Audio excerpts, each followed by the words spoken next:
Hello Praful Garg here. 1 minute के लिए मेरे केबिन में आ सकते हो? Sure sir, I will be there sir. या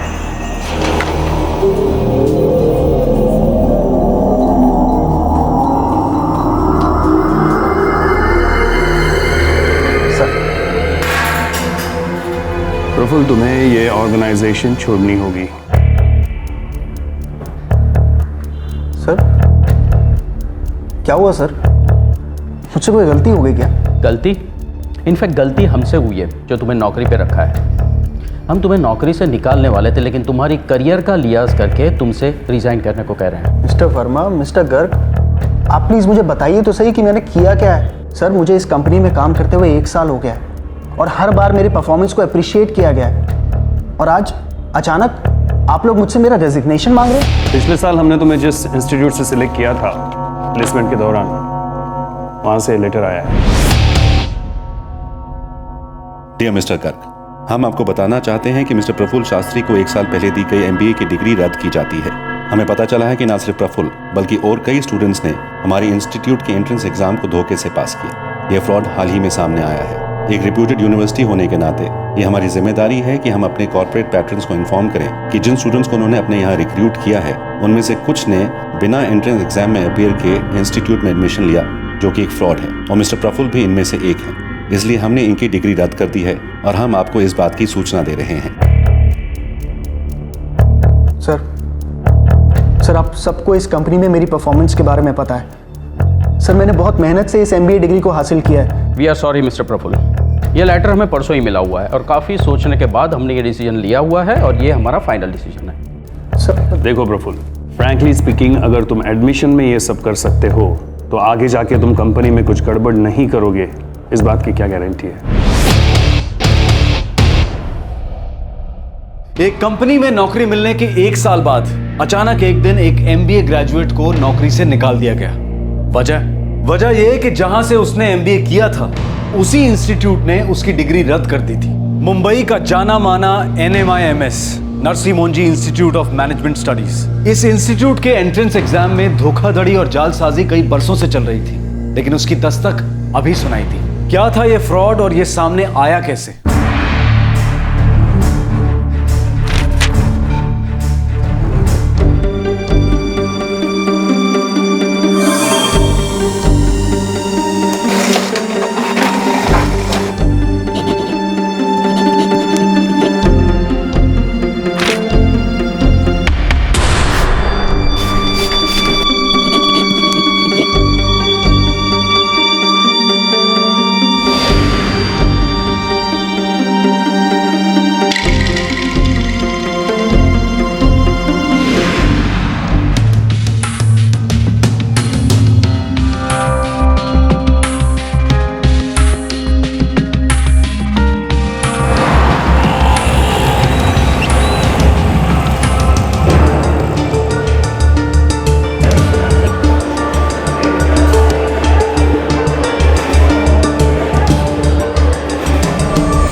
We have here Rachna, Gaurav.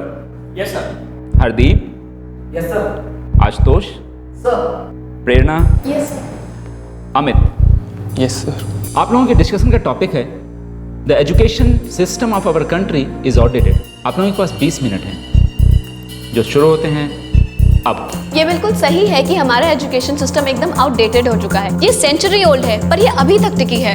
In fact जो कुछ हमें स्कूल में सिखाया जाता है आजकल के टाइम के लिए, दैट इज सो आउटडेटेड कि वो हमारे करियर में किसी काम ही नहीं आता है। I completely disagree with you. मुझे नहीं लगता कि हमारा एजुकेशन सिस्टम पूरी तरह से आउटडेटेड हो चुका है। I mean, हमारा जो करिकुलम है वो रेगुलरली अपडेट किया जाता है। और आखिर एजुकेशन का मतलब सिर्फ ये नहीं कि हमें अच्छे जॉब्स मिले, बल्कि ऑलराउंड डेवलपमेंट, ऑलराउंड नॉलेज भी काफी इंपॉर्टेंट है। या दैट्स राइट, एजुकेशन से हमें नॉलेज मिलती है, दैट्स वेरी नेसेसरी। स्कूल में हमें जितनी भी चीज़ें सिखाई जाती हैं वो सब इंटरनेट पे मिलती हैं। इसका मतलब ये नहीं कि आप स्कूल जाना छोड़ दें। School can never be a waste of time. या मुझे लगता है जैसा गौरव ने कहा कि हमारा एजुकेशन सिस्टम बहुत इंपॉर्टेंट है, लेकिन जो हमारा सिस्टम है वही सबसे अच्छा है, ये मानना बहुत गलत है। हमारे आसपास देख लीजिए कितना कुछ बदल चुका है। आपके जीने का तरीका बदल गया है, हमारे काम करने का तरीका बदल गया, बिजनेस करने का तरीका बदल गया, सोचने और समझने का तरीका तक बदल चुका है। Then why not update our education system in our country? Thank you Ashutosh. Extending to your point, I would like to say India में इतनी इकोनॉमिक डाइवर्सिटी है। जो एजुकेशन सिस्टम ब्रिटिश जमाने में शुरू हुआ था, उसका मकसद था एक ही बैकग्राउंड से आए हुए लोगों को पढ़ाना।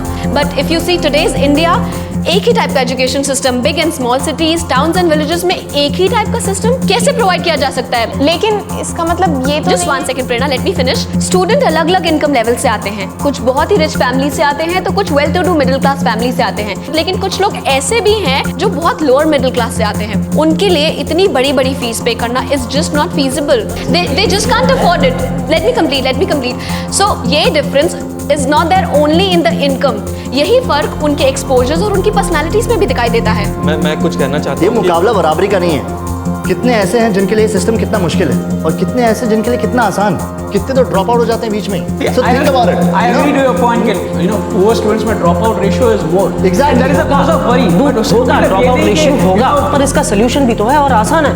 हमारे देश में इतने सारे बोर्ड्स है, we got state board, central board, international curriculum तक है, जिसे अपने लिए जो सही लगता है वो चुन सकता है। या I want to add one point कि हमारे लिए एजुकेशन बहुत इंपॉर्टेंट है और बहुत अच्छी होनी चाहिए और वो हमें लाइफ में बहुत आगे भी ले जा सकती है। इसीलिए जरूरी है कि एजुकेशन सिस्टम आज की रिक्वायरमेंट्स के अकॉर्डिंग हो। जरूरी है कि करंट सिस्टम में नॉलेज को बार बार रीअसेस किया जाए। Time up. Thank you ladies and gentleman. अब आप लोग बाहर इंतजार कीजिए, इसके बाद एक एक करके आप लोगों को पर्सनल इंटरव्यू के लिए बुलाया जाएगा। Thank you, sir. Thank you sir.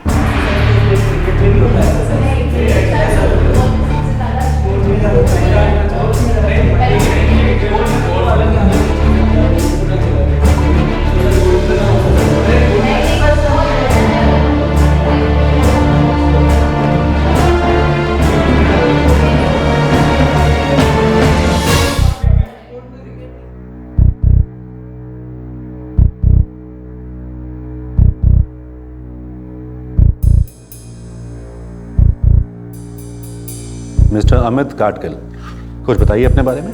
My name is Amit Gadgil और मैंने नागपुर यूनिवर्सिटी से बीकॉम किया है। वेल अमित, आपकी हॉबीज़ क्या है? मैं क्रिकेट खेलता हूँ और बैडमिंटन भी खेलता हूँ और मैगजीन्स भी पढ़ता हूँ सर। नाइस। किस तरह की मैगजीन्स पढ़ना पसंद करते हैं? India today. मिस्टर अमित, आप मेरे लिए एक सेंटेंस कंप्लीट करेंगे please. Fill in the blanks, debit all, dash dash, credit all, dash dash. जी मैं समझा नहीं सर। मिस्टर अमित, आपकी स्पेशलाइजेशन अकाउंटिंग है ना? Yes sir. तो आपको ये पता होना चाहिए। देखिए, fill in the blanks, debit all, dash dash, credit all, dash dash. Mister Amit, debit all expenses and losses, credit all incomes and gains. आजकल करप्शन एक बहुत बड़ा इशू है। So what do you think, इसके खिलाफ क्या किया जाना चाहिए? करप्शन होना तो नहीं चाहिए, लेकिन कर भी कह सकते हैं। पैसा तो आजकल सभी लेते हैं।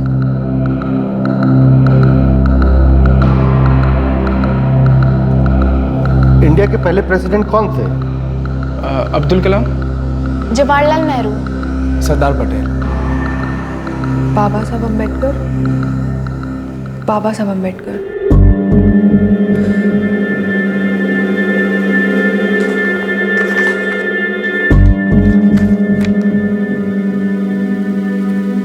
बड़ी अजीब बात है। एक्चुअली मिस्टर शर्मा, मैंने पिछले साल भी यही ट्रेंड नोटिस किए थे और उसके पिछले वाले साल भी। एंट्रेंस एग्जाम्स में उमेश राय के स्कोर्स है 261, गिरीश 259, प्रेरणा 251 और अर्चना 262। और राजीव ने स्कोर किए हैं 264। लेकिन इन सबों में सबसे ज्यादा मार्क्स अमित गाडगिल के हैं, 271 इन एंट्रेंस। लेकिन केस डिस्कशन और पर्सनल इंटरव्यूज में इन सबका परफॉर्मेंस बिलो एवरेज था। बल्कि मैं तो कहूँगा कि बहुत खराब परफॉर्मेंस थी उनकी। सर, पर्सनली मुझे ऐसा लगता है कि कहीं कुछ गड़बड़ है। मुझे भी इसके बारे में स्ट्रॉन्ग फीलिंग है। देखिए, कोई कैंडिडेट एंट्रेंस एग्जाम्स में इतना अच्छा परफॉर्म करता है, फिर पर्सनल इंटरव्यूज में आकर इतना खराब, कुछ तो प्रॉब्लम है। सर स्पेशली ये अमित गाडगिल का केस मुझे ये सोचने पे मजबूर कर दिया है कि क्या पर्सनल इंटरव्यू और एंट्रेंस एग्जाम में इतना फर्क हो सकता है।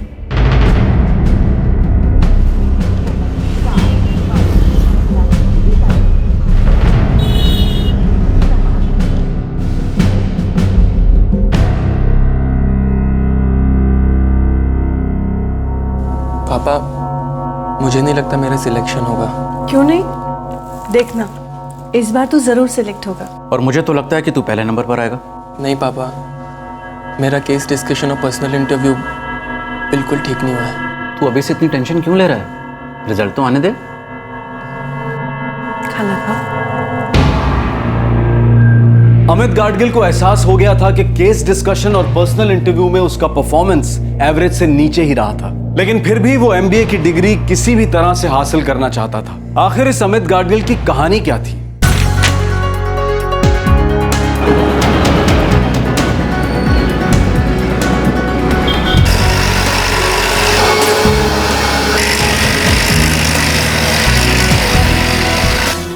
अमित बेटे, तू तो अच्छी तरह जानता है कि मैं सिर्फ एक ग्रेजुएट था, जस्ट अ ग्रेजुएट। लेकिन मैं चाहता था कि मैं अपना खुद का बिजनेस करूं। पापा, आपकी बात ही अलग है। बिना किसी सपोर्ट के आपने इतना बड़ा बिजनेस सेट किया। I mean, you are a genius.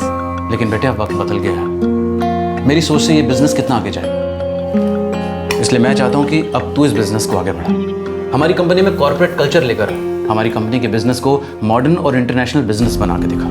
मैं कोशिश करूंगा पापा। कोशिश नहीं अमित, जरूर करूंगा। That's the spirit. बेटा, इसके लिए तुझे कोई प्रोफेशनल मैनेजमेंट कोर्स करना होगा और उसके बाद किसी दूसरी कंपनी में वर्क एक्सपीरियंस ले और फिर अपने नए विजन के साथ हमारी कंपनी के बिजनेस को आगे बढ़ा।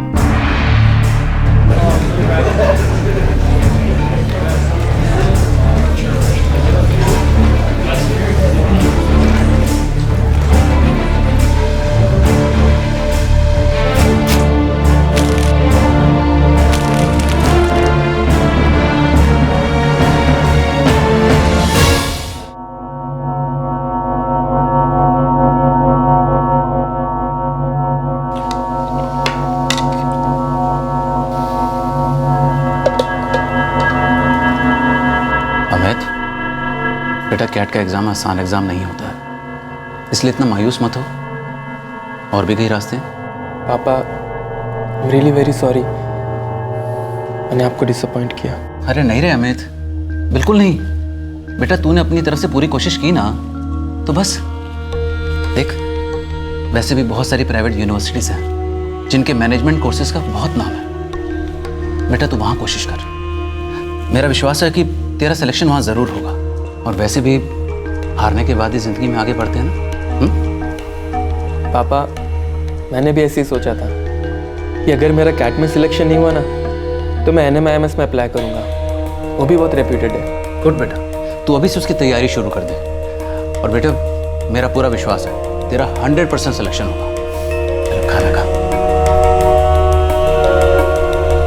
साल 2012 से 2013 तक अमित गाडगिल ने NMIMS के एंट्रेंस एग्जाम NMAT यानी कि NMIMS मैनेजमेंट एप्टीट्यूड टेस्ट की तैयारी की।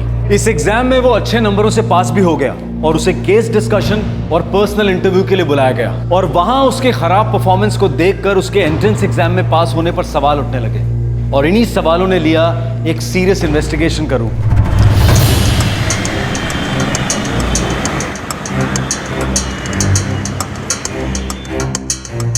नरेश जी, सुचित्रा जी, मैं समझ सकता हूँ आप लोग इतने परेशान क्यों, लेकिन सबसे पहले मुझे आपका एंट्रेंस प्रोसीजर अच्छी तरह से समझना होगा ताकि हमें पता चल सके गड़बड़ कैसे हुई है और कहाँ हुई। जी, मैं आपको पूरा प्रोसीजर समझा देता हूँ। हम कल मिल सकते हैं? जी बिल्कुल। मुझे अपने साइबर यूनिट की मदद लेनी होगी। हमें इस केस के बारे में पूरी तरह से जानकारी होनी चाहिए। We all need to be on the same page.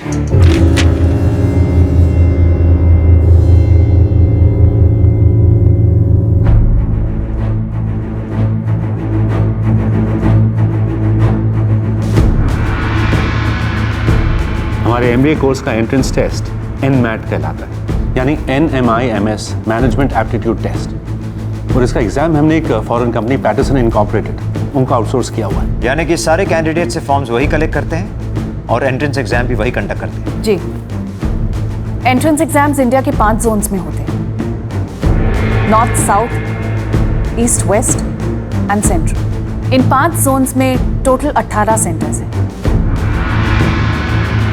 Applications किस तरह से ली जाती हैं? ऑनलाइन।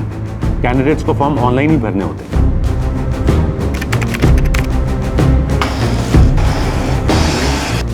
कैंडिडेट्स को इस पर अपना नाम, पता, उम्र, सेंटर प्रेफरेंस और आईडी डिटेल्स देनी पड़ती है और वो अपने एंट्रेंस फीस के लिए क्रेडिट कार्ड, डीडी या कैश एट बैंक पेमेंट कर सकते हैं। और फीस भरने के बाद उन्हें एक रिसीट मिलती है।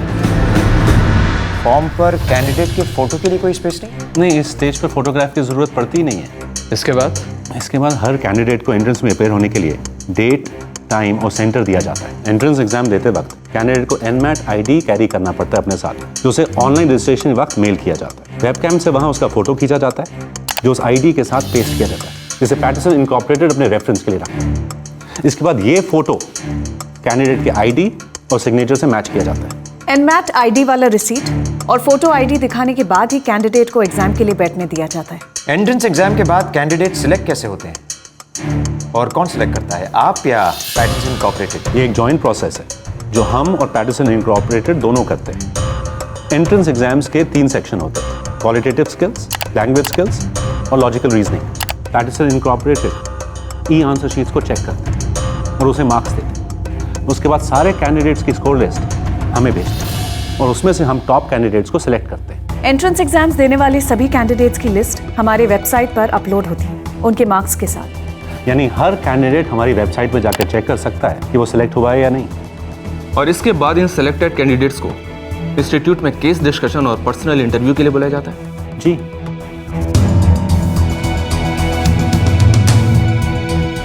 केस डिस्कशन और पर्सनल इंटरव्यू के टाइम क्या कैंडिडेट को एंट्रेंस एग्जाम में फिल किया गया फॉर्म जिस पर उसका वेबकैम से खींचा हुआ फोटो था, क्या वो फॉर्म लेकर आना होता है? जी नहीं, वो फॉर्म्स पैटरसन इनकॉर्पोरेटेड के पास होते हैं। सिलेक्टेड कैंडिडेट्स को केस डिस्कशन और पर्सनल इंटरव्यूज के लिए आने से पहले इंटरनेट से फॉर्म डाउनलोड करना होता है, उन्हें फिलअप करना होता है और अपनी फोटोग्राफ पेश करनी होती है। उन्हीं फॉर्म्स को केस डिस्कशन और पर्सनल इंटरव्यूज के फीस के साथ हमें कुरियर करने होते हैं। एडमिशन के लिए केस डिस्कशन और पर्सनल इंटरव्यू उतना ही जरूरी है जितना कि एंट्रेंस एग्जाम। और इसी केस डिस्कशन और पर्सनल इंटरव्यूज के दौरान हमें इन कैंडिडेट्स की एंट्रेंस लेवल और यहाँ की परफॉर्मेंस के बीच बहुत बड़ा फर्क नजर आया और हमें शक हुआ कि कोई ना कोई फ्रॉड हो सकता है। जहां तक मेरी समझ में आया है, आपके कैंडिडेट्स को एक फॉर्म भरना होता है एंट्रेंस एग्जाम देने से पहले और एक अलग फॉर्म भेजना होता है NMIMS केस डिस्कशन और पर्सनल इंटरव्यू देने से पहले, जो कि आपकी एडमिशन का फाइनल स्टेज होता है। जी हाँ। एंट्रेंस लेवल वाला फॉर्म पैटरसन इनकॉर्पोरेटेड के पास होता है और आपके इंस्टीट्यूट के पास आखिरी स्टेज वाला फॉर्म। जी हाँ। और क्या इन दोनों फॉर्म्स को कभी टैली किया जाता है? पैटरसन इनकॉर्पोरेटेड सिर्फ हमें सारे कैंडिडेट्स की स्कोर लिस्ट भेजती है। सिर्फ लिस्ट मिलती है या एंट्रेंस एग्जाम के सारे फॉर्म्स भी मिलते हैं? जी नहीं, सिर्फ लिस्ट ही भेजी जाती है।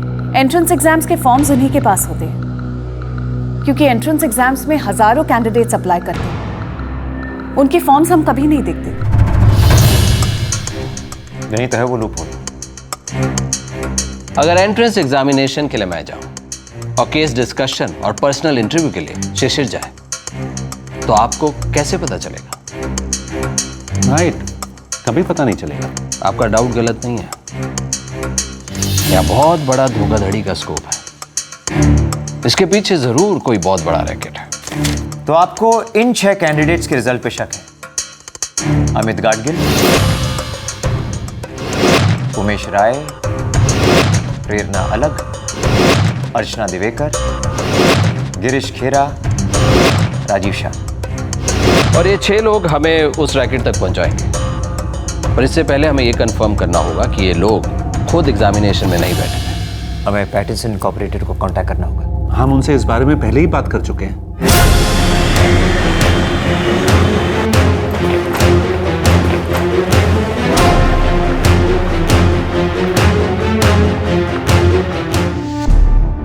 You see, we are a global level testing agency.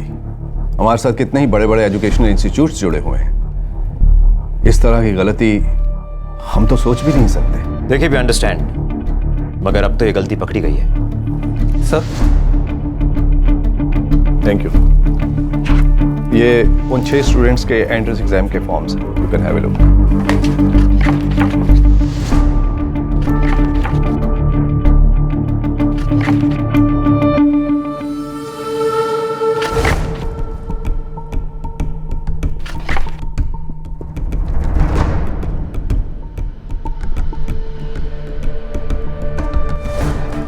Amit Gadgil, Archana Divekar, Rajiv Shah, इन तीनों कैंडिडेट्स के लिए एक ही आदमी ने एग्जाम दिया।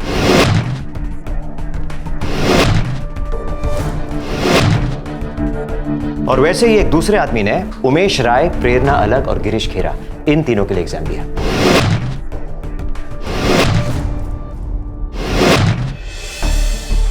दो नकली कैंडिडेट्स ने सारे असली कैंडिडेट्स के एंट्रेंस एग्जाम दिए। सर, दो आदमियों ने सारे कैंडिडेट्स के एंट्रेंस एग्जाम एक साथ लिखे और लड़कियों के भी।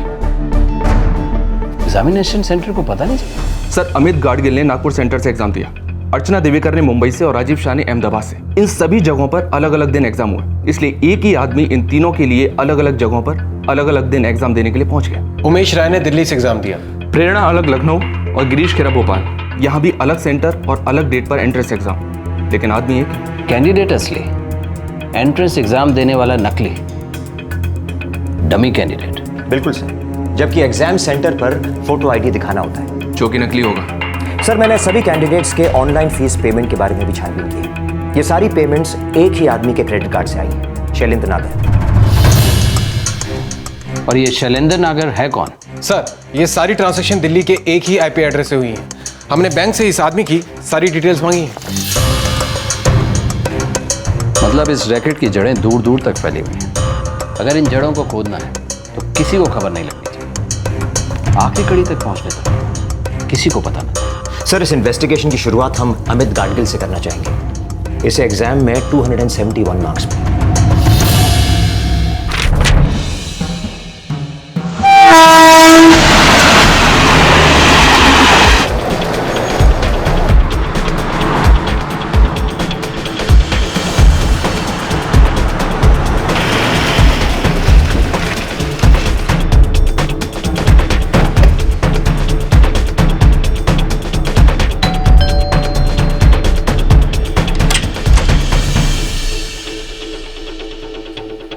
अमित गाडगिल। जी मैं हूँ। Crime branch Mumbai.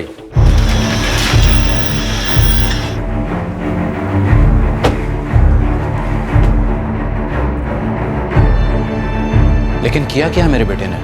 देखिए मिस्टर गाडगिल, हम अमित को अरेस्ट करने नहीं आए, बस कुछ जरूरी सवाल पूछने हैं एक बड़े रैकेट के बारे में। इसलिए आपको घबराने की कोई जरूरत नहीं। मगर आप चाहें तो हमारे वारंट लेकर भी आ सकते हैं।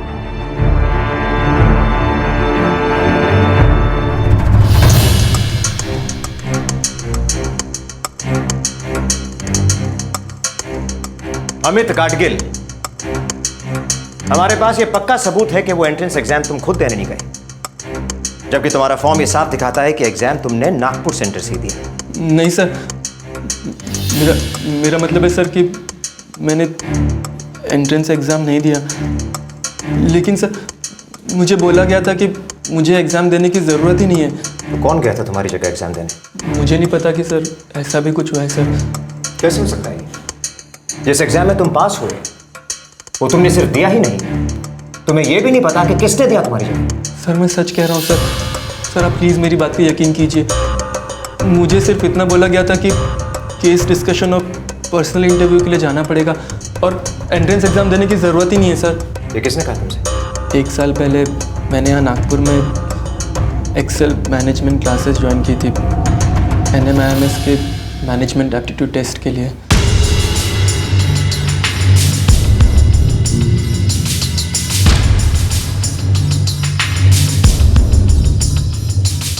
वसंत कानिटकर, यह कोचिंग क्लास का कोऑर्डिनेटर है।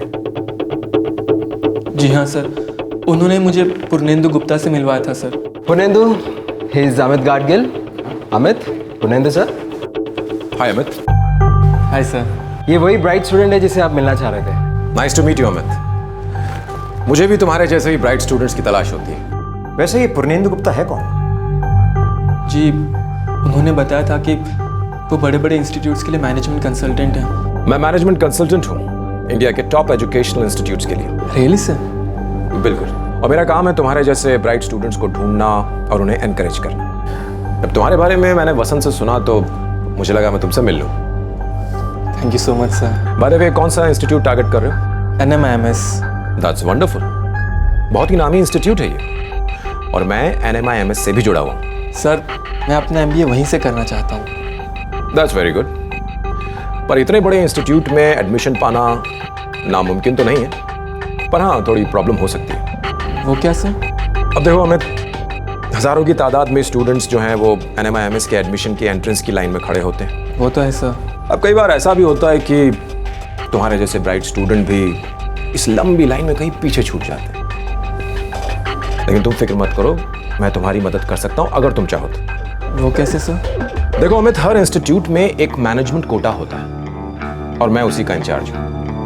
आई कैन अश्योर यू कि तुम्हें केस डिस्कशन और पर्सनल इंटरव्यू के लिए कॉल पक्का आएगा, और वहां से आगे बढ़ने में कोई बड़ी बात नहीं, क्योंकि तुम्हें एंट्रेंस एग्जाम देने की जरूरत ही नहीं होती।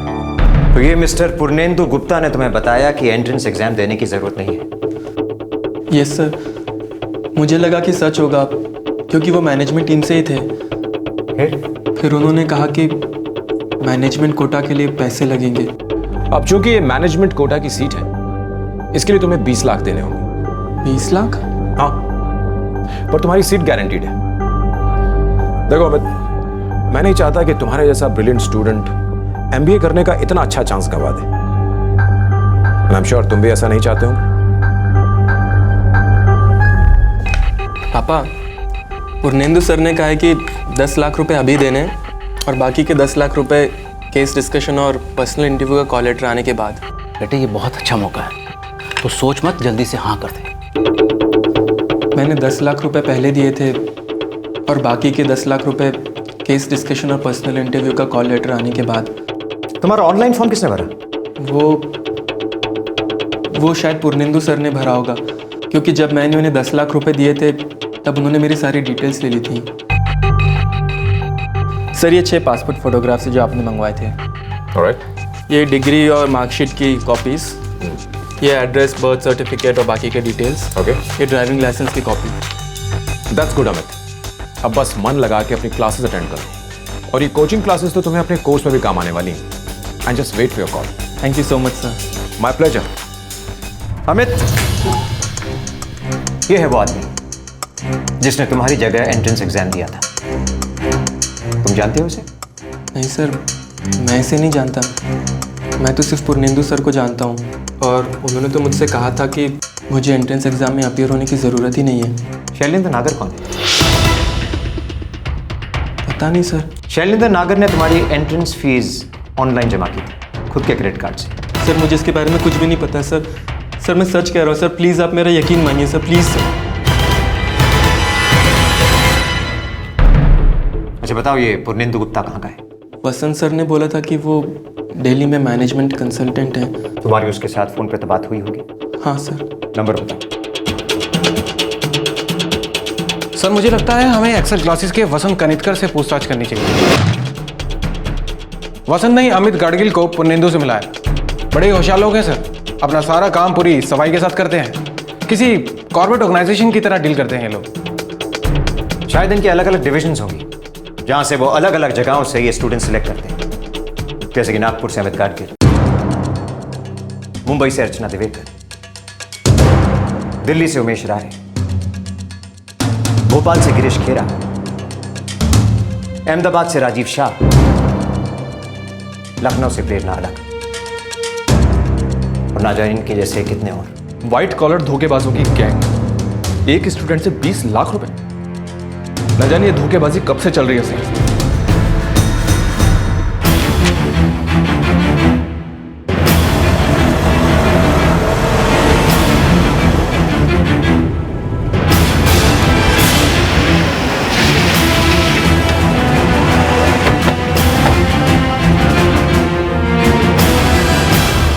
सर मैंने किया क्या है, वजह बताएंगे आप लोग मुझे? आराम से चलोगे तो हमारा काम आसान हो जाएगा, नहीं तो हम अरेस्ट करके भी ले जा सकते हैं।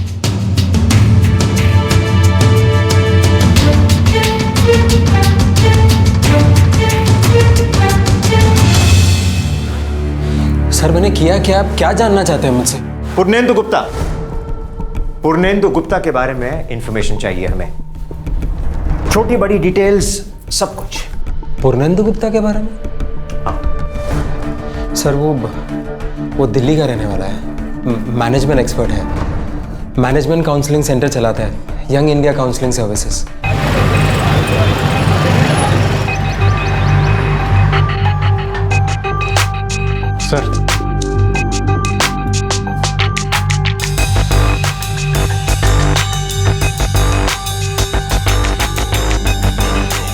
सर पुर्नेंदु का फ़ोन अब भी ऑन आ रहा है, सर्विलेंस पे डाला है, जहांगीरपुरी एरिया में रहता है। दिल्ली पुलिस से रिक्वेस्ट की है कि उस पर नज़र रखें।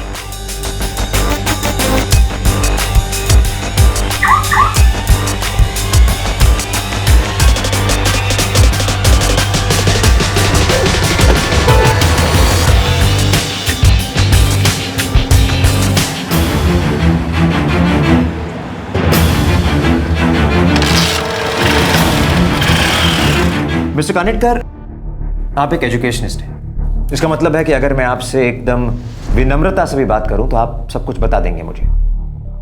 तो बताइए, इस रैकेट में कौन कौन शामिल है और कैसे ऑपरेट होता है ये रैकेट? किस रैकेट के बारे में बात कर रहे हैं मुझे कुछ समझ में नहीं आ रहा। मैं पुर्नेंदु गुप्ता को जानता जरूर हूँ सर, क्योंकि हम दोनों एक ही फील्ड से ताल्लुक रखते हैं। वो मेरे कोचिंग सेंटर में एज ए कंसल्टेंट आते रहते हैं सर।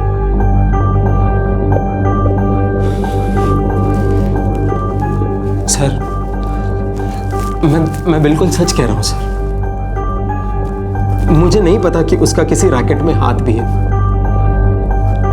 मैं पिछले 4 सालों से ये कोचिंग सेंटर चला रहा हूं सर। बहुत मेहनत की है सर यहां तक पहुंचने के लिए, नाम कमाने के लिए। पुर्नेंदु गुप्ता से कहाँ मिले? सर यहाँ नागपुर में एक बहुत अच्छे प्रोफेसर है मैनेजमेंट के, प्रोफेसर पंकज सिंह। हमारे कोचिंग इंस्टीट्यूट में एज ए गेस्ट लेक्चरर आते हैं। उन्होंने पहली बार मिलवाया था मुझे पुर्नेंदु गुप्ता से, तकरीबन 3 साल पहले, और तब से पुर्नेंदु गुप्ता हमारे इंस्टीट्यूट में आते रहते हैं। और आपको ये बिल्कुल पता नहीं कि वो आते क्यों हैं? सर काउंसलिंग के लिए आते हैं।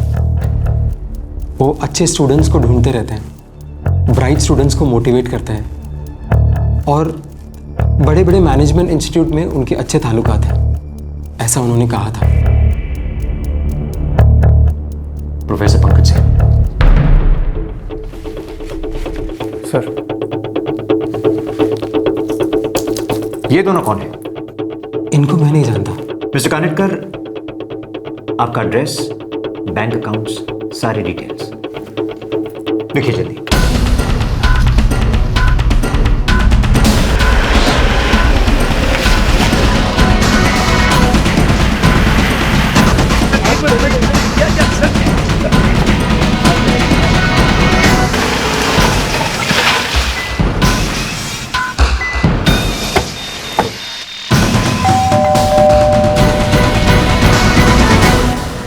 जी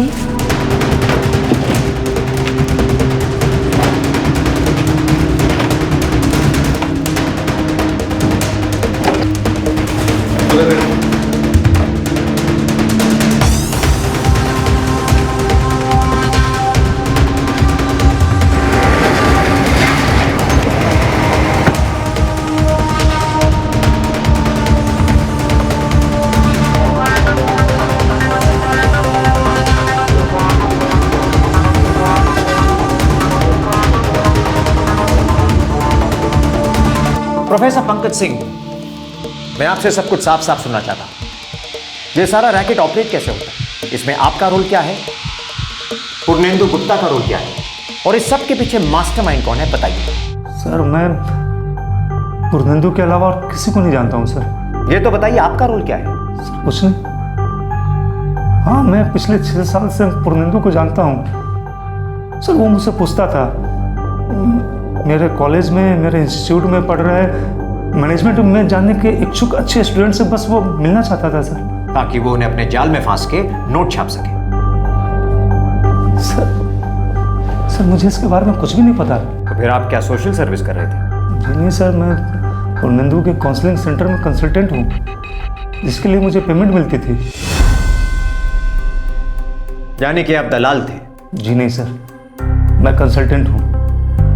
मुझे सिर्फ इतना बताया गया था कि मैं अच्छे प्रोमिसिंग स्टूडेंट को उससे मिलवाऊं, ताकि उसे वो बड़े इंस्टीट्यूट में प्रमोट कर सके। सभी बड़े इंस्टीट्यूट से वो जुड़ा हुआ था। उसने तो मुझे यही बताया था और मैंने भरोसा कर लिया था सर।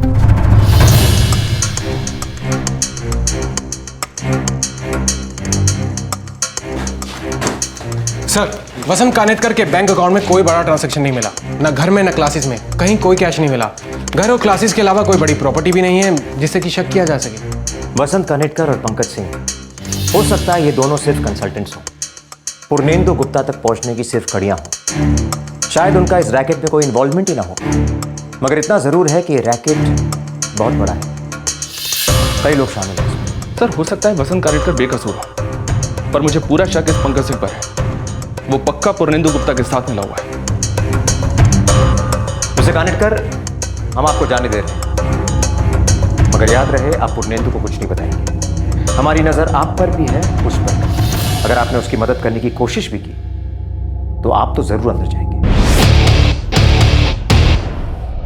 बड़ी सावधानी के साथ क्राइम ब्रांच इस रैकेट का पर्दाफाश करने की तरफ बढ़ रहा था। इस रैकेट की बहुत सारी कड़ियां थी और उनकी नजर पूर्णेंदु गुप्ता पर थी, लेकिन वो पूर्णेंदु गुप्ता को तभी छूने वाले थे जब उनके हाथ में सारी कड़ियां लग जाएं और ये समझ में आ जाए कि ये रैकेट ऑपरेट कैसे होता है।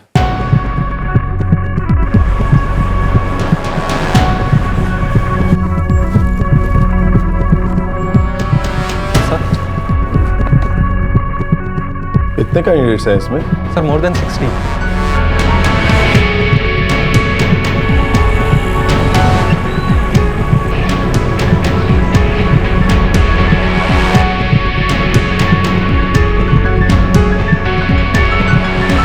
It's unbelievable. फ्रॉड करके 60 से ज्यादा कैंडिडेट्स ने एंट्रेंस क्लियर किया है। और हमें पिछले सालों के एंट्रेंस टेस्ट फॉर्म और एडमिशन फॉर्म्स वो भी चेक करने होंगे। हो सकता है ये फ्रॉड कई सालों से चल रहा हो। सर, इस पूरे फ्रॉड का कोऑर्डिनेटर पूर्णेंदु गुप्ता है। प्रोफेसर पंकज सिंह सिर्फ एक छोटी कड़ी है और वसंत कानेटकर जो नागपुर में एक्सेल मैनेजमेंट क्लासेस चलाता है, उसे इस रैकेट के बारे में कुछ पता ही नहीं। शैलेंद्र नागर दिल्ली का रहने वाला है, पूर्णेंदु गुप्ता की यंग इंडिया काउंसलिंग में काम करता है। एंट्रेंस फीस उसी के क्रेडिट कार्ड से पे की गई है। और धर्मेंद्र नागर उसका छोटा भाई भी है और उसी सेंटर में काम भी करता है, लेकिन एग्जैक्टली उसका रोल क्या है ये अभी तक समझ में नहीं आया। फिर भी अभी पूर्णेंदु को टच मत कर, ठीक है? सही समय आने पर उसे उठा ले। मुझे लगता है इसमें और भी कई लोग शामिल हैं। नीचे की कड़ियां हाथ लग जाएं फिर। जी सर, एक अमित गाडगिल से बात करके इतना कुछ मालूम हुआ है। बाकी कैंडिडेट से भी पूछताछ करते हैं।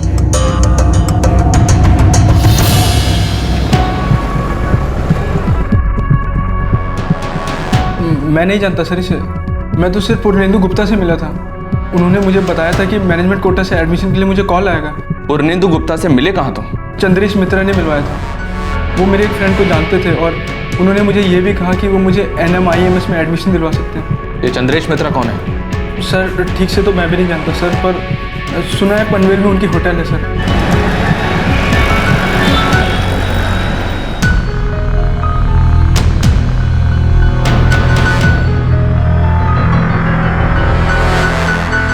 हाँ सर, मैंने मनोज यादव को मैनेजमेंट कोटा सीट के लिए पेमेंट किया था सर। ये मनोज यादव कौन है? सर, वो मैनेजमेंट कंसल्टेंट है और गाजियाबाद में उनकी इंस्टीट्यूट है।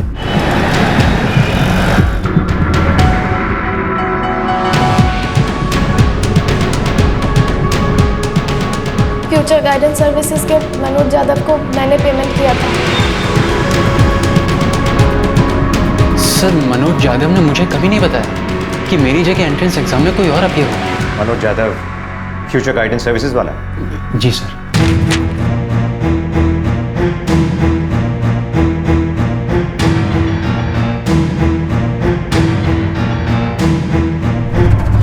पूर्णेंदु गुप्ता, इस पूरे फ्रॉड का जाल बिछाने में इसका सबसे बड़ा हाथ है। ये दिल्ली में यंग इंडिया काउंसलिंग चलाता है। मनोज यादव फ्रॉड की कड़ी नंबर 2, ये गाजियाबाद में फ्यूचर गाइडेंस सर्विसेज चलाता है। पंकज सिंह नागपुर में प्रोफेसर है। ये इसका काम है टैलेंटेड कैंडिडेट्स ढूंढना। चंद्रेश मित्रा ये भी यही काम करता है, पनवेल में होटल भी चलाता है। शैलेंद्र नागर दिल्ली के यंग इंडिया काउंसलिंग का एम्प्लॉय है। इसका काम है एंट्रेंस एग्जाम की फीस ऑनलाइन पे करना। धर्मेंद्र नागर ये शैलेंद्र नागर का छोटा भाई है, उसी सेंटर में काम करता है, पर इसका क्या रोल है ये अब तक पता नहीं चला। इनके नाम अभी तक पता नहीं चले हैं, मगर ये डमी कैंडिडेट्स बनकर एंट्रेंस एग्जाम देते हैं। अजय मेहरा ही दिल्ली की यंग इंडिया काउंसलिंग और गाजियाबाद की फ्यूचर गाइडेंस सर्विसेज का मालिक है। इस साल 60 से ज्यादा कैंडिडेट्स ने इस तरह से एंट्रेंस एग्जाम क्लियर किया है। और अभी जो कोर्स कर रहे हैं उनमें 30 ऐसे कैंडिडेट्स हैं। मतलब जिन्होंने एडमिशन पिछले साल लिया होगा। जी। और 15 ऐसे हैं जिन्होंने इस तरह फ्रॉड करके एडमिशन लिया, फिर डिग्री हासिल की और अब रिप्यूटेड मल्टीनेशनल्स में काम कर रहे हैं। वक्त आ गया है कि पर्दाफाश किया जाए। हमारे पास काफी एविडेंस है सर।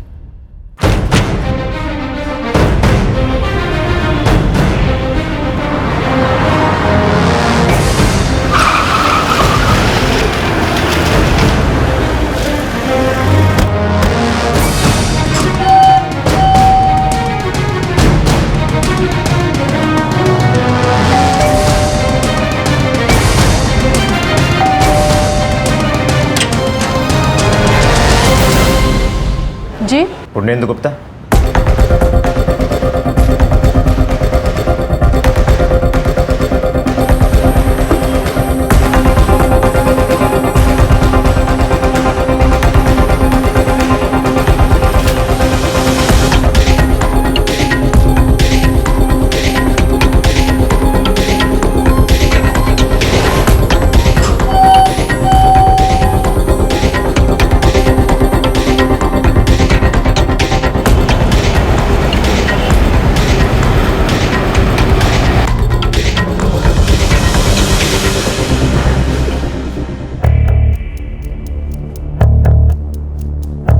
पूछताछ शुरू करने से पहले ये बताइए,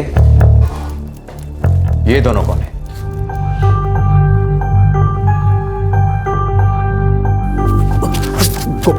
गोपाल शुक्ला और ये प्रदीप शाह है। और कहाँ मिलेंगे दोनों? गोपाल शुक्ला इंदौर में और प्रदीप शाह है गुड़गांव में।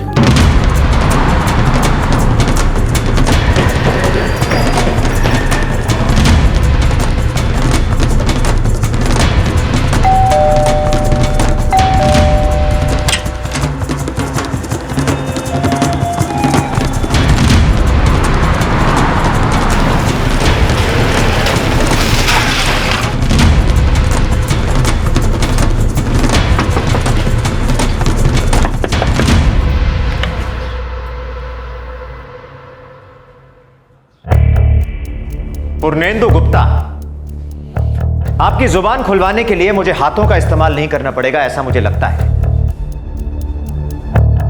आगे आपकी मर्जी। नीचे से लेकर ऊपर तक इस रैकेट की हर कड़ी का कच्चा छिट्टा खोल दीजिए। बताइए हमें यह रैकेट कैसे ऑपरेट होता था?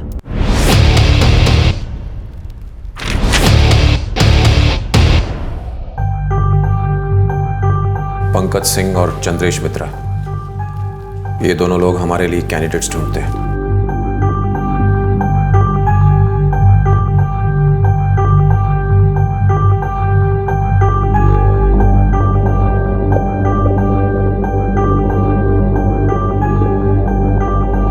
यही दोनों लोग प्रोबेबल कैंडिडेट्स को शॉर्टलिस्ट करते हैं। उसके बाद मैं और मनोज उनसे मिलते हैं और फिर उन्हें कोटा सीट्स के लिए कन्विंस करते हैं। Management quota, right? Yes.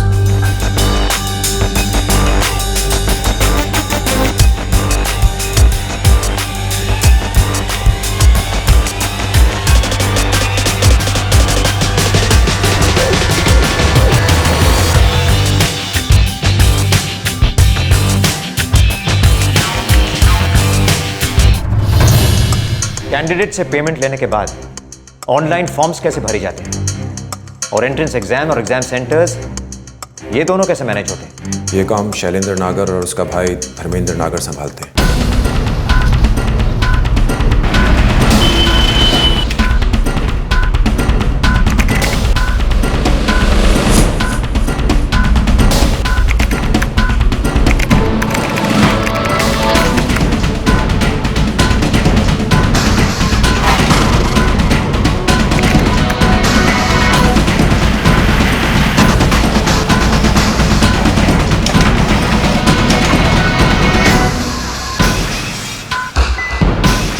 Forms भर दिए हैं और ये रही रिसीट्स।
गोपाल, तुम उमेश राय के नाम से एग्जाम दोगे, दिल्ली सेंटर से। एग्जाम की डेट 17 अक्टूबर, सेंटर अशीमा भवन। गिरीश खेड़ा, भोपाल 19 अक्टूबर, सेंटर गुरुनाथ कॉलेज।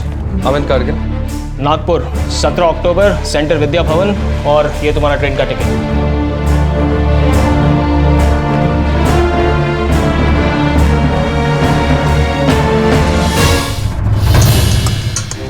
गोपाल शुक्ला, प्रदीप साहे, ये दो कौन है? ये दोनों हमारे ही सेंटर में काम करते हैं। गोपाल शुक्ला मैनेजमेंट ग्रेजुएट है और प्रदीप साहे बीटेक है। इन दोनों को एंट्रेंस एग्जाम में अपियर होने के लिए 1.5 लाख रुपए पर कैंडिडेट मिलता है।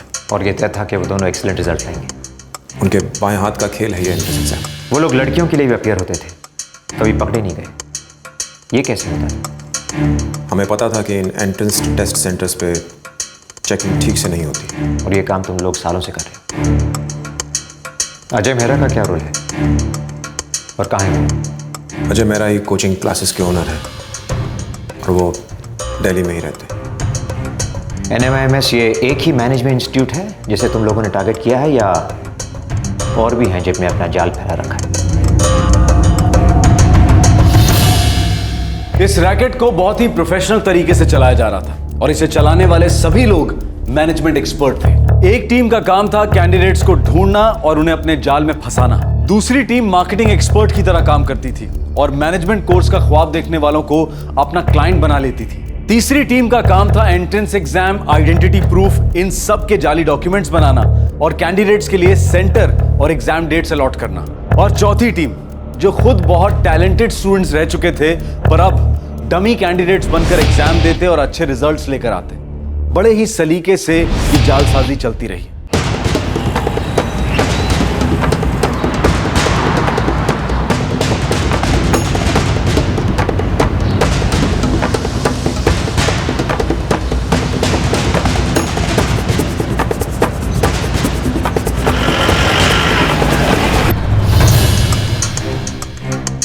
सर, सभी आरोपी हमारी कस्टडी में हैं, सिवाय अजय मेहरा के, जो यंग इंडिया काउंसलिंग और फ्यूचर गाइडेंस सर्विसेज का ओनर है। अभी तो हमारे हाथ सिर्फ एक इंस्टीट्यूट के फ्रॉड का लेखा झुका आया है सर।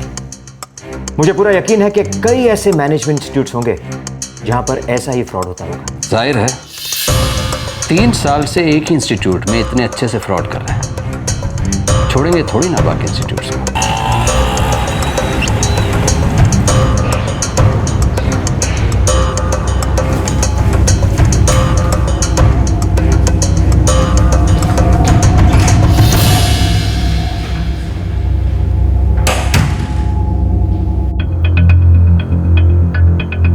इस साल जो 30 कैंडिडेट्स ने फ्रॉड करके एडमिशन्स लिए हैं, उनकी लिस्ट लगा दी गई है और उन्हें सस्पेंड भी कर दिया गया है। और इस साल की नई सिलेक्शन लिस्ट लगानी होगी।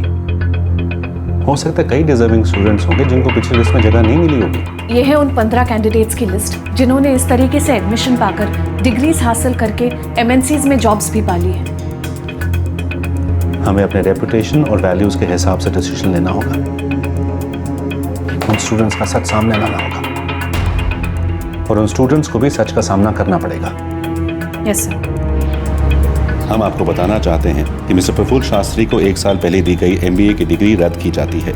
Mister Rahul Shah, mister Gaurang Vagani, miss Pallavi Gupta, mister Narendra Jha, हमें पता चला है कि इन स्टूडेंट्स ने हमारे इंस्टीट्यूट का एंट्रेंस एग्जाम दी ही नहीं, उनकी जगह किसी और ने अपीयर किया था। ये फ्रॉड हाल ही में सामने आया है। एक रिप्यूटेड यूनिवर्सिटी होने के नाते ये हमारी जिम्मेदारी है कि हम अपने कॉर्पोरेट पैट्रन्स को इन्फॉर्म करें कि जिन स्टूडेंट्स को उन्होंने अपने यहाँ रिक्रूट किया है, उनमें से कुछ ने जानबूझकर धोखेबाजी और झूठ का सहारा लेकर इंस्टीट्यूट में एडमिशन लिया है।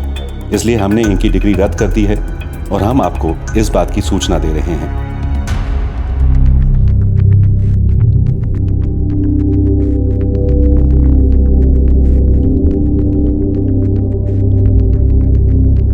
आजकल करप्शन एक बहुत बड़ा इशू है। So what do you think? इसके खिलाफ क्या किया जाना चाहिए? करप्शन होना तो नहीं चाहिए, लेकिन कर भी कह सकते हैं। पैसा तो आजकल सभी लेते हैं।